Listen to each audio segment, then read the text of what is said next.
আর আমি শুনতে পাচ্ছি নপুরের আওয়াজ, পুরো নপুরের আওয়াজ। মানে আমি বলছি এখন সিরিয়াসলি আমার ওই দেখো, এই দেখো আমার গায়ের লোম।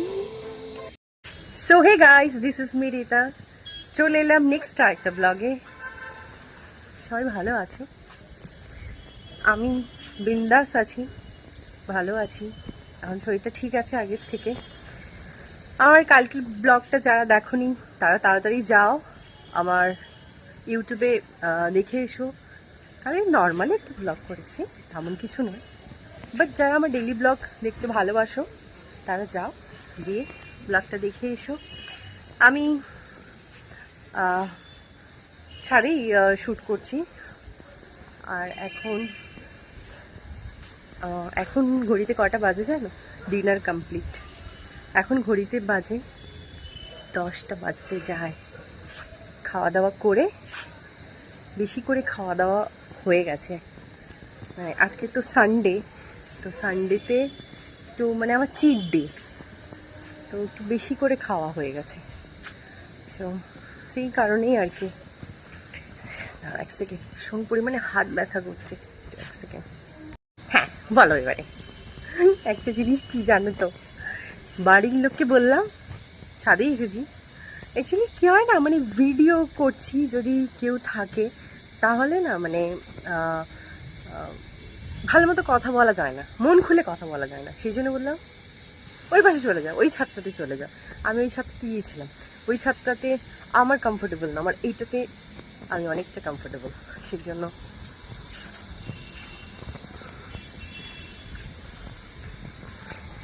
সো ভীষণ পরিমাণে হাত ব্যথা করছে বাবা, সত্যি কথা গো। মানে তোমরা এই 15 সেকেন্ড 20 সেকেন্ড বা 15 মিনিট 30 মিনিটের ভিডিও দেখো, বাট এই ভিডিওটার পেছনে যে কতটা মানে স্ট্রাগল থাকে সেটা মানে একমাত্র আমরাই জানি। ওফ, শুধু 12 বছর হাতটা ব্যথা করছে। মেরে ঝোলে না সুন मेरे प्यार की धुन। আমি তো আবার হারিয়ে ফেলি, মানে ছাদেই এসছি, এখানেই থাক। ছাদের মধ্যে সব বলে আবার চুল খুলে ভিডিও বানানো হচ্ছে, বলবে আবার চুল খুলে ভিডিও বানানো হচ্ছে। সব ঠিক আছে, ভিডিওতে একটা ভালো একটা আসা দরকার, নাহলে আমার এই ছাদটা তো বেশি ভালো লাগে। সো বাই দ্য ওয়ে, আমার ভিডিওটা দেখেছো, একটু কমেন্ট করো, একটু সাবস্ক্রাইব করো। কেউ করছো না সাবস্ক্রাইব, কি বলবো আর। ঠিক আছে তোমরা দেখো, এমনি সাবস্ক্রাইব করার দরকার নেই। যদি মনে হয়, যেদিন মনে হবে সাবস্ক্রাইব করবে, তাহলে ভিডিও দেখো, ঠিক আছে। আর বেসিক্যালি এখন আরও বেশি চ্যালেঞ্জ হচ্ছে, আমি কন্টেন্ট ক্রিয়েটার হতে চাই, ঠিক আছে। মানে অ্যাকচুয়ালি কী হয় না, আমি অনেক দিন থেকে আমি সোশ্যাল মিডিয়াতে আছি 2018 থেকে, বাট 18 থেকে আমি মানে অ্যাক্টিভ, মানে আমি 2018তে আমি ফেসবুক খুলি বা সোশ্যাল মিডিয়া বলতে পারো পুরো। আমি 2018 সাল থেকে, তখন এত বেশি অ্যাক্টিভ ছিলাম না। আর তখন মানে আমার ভাই আছে, ও বলতো যে এত সোশ্যাল মিডিয়া ফিডে নাকি ভালো নয়, আর না এরকম ছিল। তো আমার একটা ফ্রেন্ড ছিল, তার ফেসবুক একটা ছিল, সে আমাকে দেয়, সেই ফেসবুকটা আমি চালাতাম। তারপরে আমি আমার নিজের নামে, আমি তখন কম্পিউটার ক্লাসে যেতাম, এখনও নামটা আমার মনে আছে, অর্ক বলে, অর্ক দেবনাথ। যদি ভিডিওটা দেখে থাকো আমাকে একটু কমেন্ট করো। সো ভিডিওটা দেখে, বাট অর্ক দেবনাথ বলে একজন আছে, আমি হচ্ছে কম্পিউটার ক্লাসে আমরা যেতাম, তো সে আমার অ্যাকাউন্ট খুলে দিয়েছিল। তো সেটাই এখন এই অ্যাকাউন্ট। আর ফেসবুক যেটা তোমরা দেখতে পাচ্ছ, আর ইউটিউব চ্যানেল। এখন আমি কি সেই থেকে না বাট ইউটিউব ক্রিয়েটার হওয়ার খুব ইচ্ছে। মানে আমি এত ছিলাম না, কারণ আমি প্রচণ্ড পরিমাণে অ্যাক্টিভ থাকি মানে সোশ্যাল মিডিয়াতে। সো একটা একটা রিজন, একটা রিজনের জন্য যে আমি যদি একদিন তো মারা যাব, আমি যেদিন মারা যাব সেদিন আমার ভিডিওগুলো দেখে তোমরা ভাববে যে না মেয়েটা তো বেঁচে আছে, আমার স্মৃতি, আমি আমার লাইফে যা কিছু ঘটছে বা যা কিছু হচ্ছে সেগুলো আমি হচ্ছে এ করে রাখছি। তো সেই জন্য সেই কারণে আমি আমি হচ্ছে আমার ইউটিউব চ্যানেলটা করছি, যাতে আমার সমস্ত ফুটেজ আমার ইউটিউবে থাকে, সেই জন্য। পাগলের মতো ঘুরছি। এক সেকেন্ড, মাদারে ঘুরছি। ও মাই গড, মজাই। ছোটবেলায় ঘুরতাম, বাপরে বাপ, ছাদের মধ্যে না জল জল, পুরো জলে জল, পুরো জলে জল হয়ে গেছে ছাদের মধ্যে। সত্যি কথা গো, প্রচণ্ড পরিমাণে কষ্ট হয় হাত দিয়ে ভিডিও বানাতে গেলে। সো কিছু করার নেই। আর হ্যাঁ, ভৌতিক ঘটনা তোমাদের বলবো বলেছিলাম, তা আজকেরই বলি। একটা ঘটনা বলছি, হ্যাঁ, তো একটু সিরিয়াসভাবে নাও, মানে সিরিয়াসভাবে শোনো, কথাটা মজা আসবে। ঘটনাটা হচ্ছে, আমরা না, মানে আমার বাবার কাজের সূত্রে আমরা না ছোটোবেলা থেকে মানে রেন্টে থাকতাম, মানে এদিক ওদিক ওদিক এরকম করে থাকতাম। তো তখন অনেক ছোট বলতে আমার তখন মানে হয় না যে সব কিছু বুঝতে পারে, জ্ঞান যেটাকে আমরা বলি, তো সেরকম আর কি। মানে তখন আমার বয়স কত হবে, 7-8 বছর বা 10-12 এরকম তো হবে। সো তখন না আমাদের ওইখানে, আমি জানি না এটা আমার ঠাকুর না কোনো ভৌতিক কোনো ঘটনা। সো বিষয়টা হলো, ওখানে না একটা মন্দির ছিল,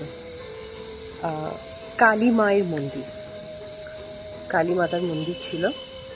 সো ওখানে কালী ঠাকুরকে না খেতে দেওয়া হয়, মানে যেরকম যাদের বাড়িতে কালী ঠাকুর ছিল তাদের বাড়িতে ওই ভাত রান্না করে তারপরে মাছ মানে খেতে দেওয়া হয়। তো ওই কালী ঠাকুরের কাছে আবার আমার মা দীক্ষা নিয়েছিল। তো ওইখানে কালী ঠাকুর থাকে। এবার ওদের বাড়িতে না আমরা যাই, আর ওই তুমি মানে যেখানটা ঠাকুর আছে, তুমি ওই রাস্তাটা যখন ক্রস করবে না, ওদের বাড়ি মানে হয়তো বাড়ির সামনের দরজাটা এরকম, আর এই সামনে মায়ের মন্দির। তুমি যখন ওই জায়গাটা থেকে যাবে না, তোমার গায়ের লোম মানে সিরিয়াসলি মানে তুমি বুঝতে পারবে না, একদম দাঁড়িয়ে যাবে। তো অটোমেটিক তোমরা বুঝতে পারবে না। আর আমি এটা শোনার আগে, পরে আমি যখন এই ঘটনাটা হয় আমার মাকে বলেছি, তারপরে ওখানে যেই ঠাম্মিটা পুজো করতো সেই ঠাম্মিটাকে বললাম যে এরকম এরকম আমি শুনেছি। তো ঠাম্মি বলল যে ওটা হচ্ছে, বলা উচিত নয়, আমার মা বলেছে ঘটনাটা, তাও তোমাদের বলি যে এটা হয়তো মাই ছিল। মানে একদিন না শুয়েছিলাম, আর আরেকটা কথা বলি তোমাদের, আমরা যে বাড়িটাতে ভাড়ায় ছিলাম সেই বাড়িটাতে না, আমরা আসার আগে, আমরা যেখানে বাড়িটা আছি তার পাশে আরেকজন আছে। এবার আমি মা বাবা আর আমার ভাই, মানে আমার 4 জন। তো ওই বাড়িতে না একজন সুসাইড করেছিল, মানে গলায় দড়ি নিয়ে সুসাইড করেছিল। তো আমার বাবা এসব মানে না। তারপরে আমরা অনেক ছোট ছিলাম, মা জিনিসটা পরে জানে, বাট বাড়িওয়ালা যখন আমরা ঢুকি তখন কিন্তু এই কথাটা কিন্তু আমাদেরকে বলেনি যে এখানে একজন, মানে এই বাড়িতে একজন আত্মহত্যা করে মারা গেছে, সুসাইড করেছে, সেটা বলেনি। তো আমরা যাই, থাকি। তারপর থেকে না হয়, উল্টোপাল্টা স্বপ্ন দেখে। তারপরে আরও বেশি আমার মা একটু পছন্দ করছে যে এখানে ঠাকুর মন্দির আছে, মানে আমাদের বাড়িটা অ্যাকচুয়ালি মানে এই জায়গাটাতে ছিল, আর মন্দিরটা ছিল মানে আমাদের বাড়ি থেকে এইখানে ওনাদের বাড়ি, এবার মন্দিরটা আরেকটু ভেতর দিকে। সো ঠিক আছে। তো একদিন না আমি যে ঘটনাটা হয়েছে সেই রাতের ঘটনাটা বলি। আমি একদিন শুয়ে আছি, আমার না হঠাৎ করে না ঘুম ভেঙে গেছে, আর আমি শুনতে পাচ্ছি নপুরের আওয়াজ, পুরো নপুরের আওয়াজ। মানে আমি বলছি এখন সিরিয়াসলি আমার গায়ের লোমটা পুরো হয়ে যাচ্ছে। আমি না বাড়ির মধ্যে আছি, আমি না হঠাৎ করে মানে করছি, শুয়ে আছি, হঠাৎ করে না তখন ছোট শুনতে পাচ্ছি নপুরের আওয়াজ।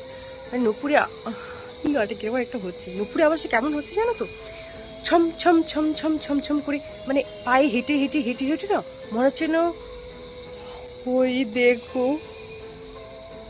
এই দেখো আমার গায়ের লোম, মানে সিরিয়াসলি পুরো ছমছম করে না পুরো বাড়িটা মাতিয়ে মারছে।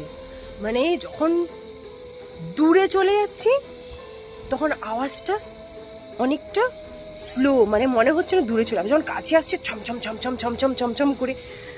তখন বিশ্বাস করবে না, আমি ছোটবেলায় এত ভীতু ছিলাম, এত ভীতু ছিলাম, আমি আর আমার ভাই ভীতু নম্বর 1।